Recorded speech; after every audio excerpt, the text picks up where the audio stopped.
Le Seigneur soit avec vous. Et avec votre Évangile de Jésus-Christ selon Saint Jean. En ces temps-là, Jean le Baptiste se trouvait avec 2 de ses disciples. Posant son regard sur Jésus, qui allait et venait, il dit, « Voici l'agneau de Dieu. » Les 2 disciples entendirent ce qu'il disait, et ils suivirent Jésus. Se retournant, Jésus vit qu'il le suivait. Il leur dit, « Que cherchez-vous » Ils lui répondirent, « Rabbi », ce qui veut dire « Maître ». « Où demeures-tu » Il leur dit, « Venez et vous verrez. »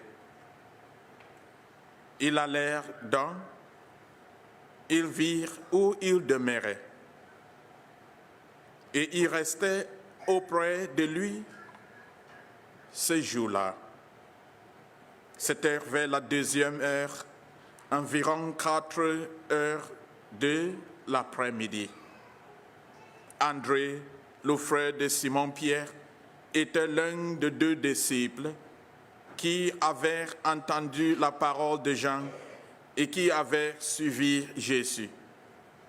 Il trouva d'abord Simon, son propre frère, et lui dit, « Nous avons trouvé le Messie », ce qui veut dire Christ. André amena son frère à Jésus. Jésus posa son regard sur lui et dit, « Tu es Simon, fils de Jean. Tu t'appelleras Képhas, ce qui veut dire Pierre. »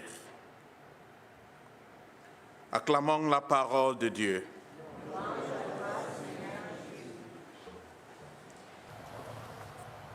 Ce matin, le message c'est un peu difficile parce que il y a des messages de notre conscience.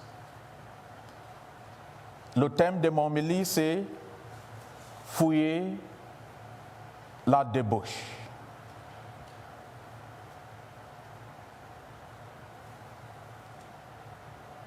Car votre corps est le temple du Saint-Esprit.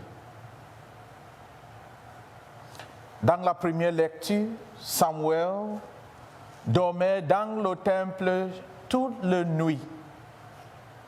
Un jour, Dieu l'a appelé. Même s'il ne comprenait pas le sens de l'appel, Élie, son directeur spirituel, lui a dit quoi dire. En tant que bon chrétien, nous avons besoin d'un directeur spirituel pour guider notre vie spirituelle. Parce que Samuel faisait la volonté de Dieu, il était capable d'inviter toute forme de péché, y compris le péché d'immoralité sexuelle. Comme Samuel, nous devons nous aussi vivre dans le temple du Seigneur. Il n'est pas étonnant que Saint Paul, dans la 2e lecture, nous rappelle que notre cœur est le temple de l'Esprit Saint. Pourquoi Saint Paul a-t-il insisté sur le fait que nous devons fuir le péché d'immoralité? La raison en est que l'immoralité nous empêche d'écouter et d'entendre l'appel de Dieu. Certaines pratiques sexuelles sont le culte des idoles, l'adultère, la fornication, la masturbation et l'homosexualité. Ce sont des péchés mortels de la chair qui nous empêchent sérieusement d'entendre l'appel de Dieu.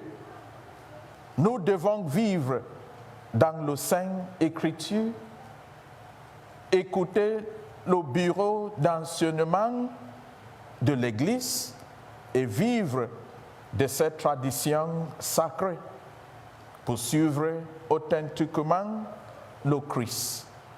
Tout comme Saint André, à qui Jean-Baptiste a ordonné de suivre Jésus dans l'Évangile.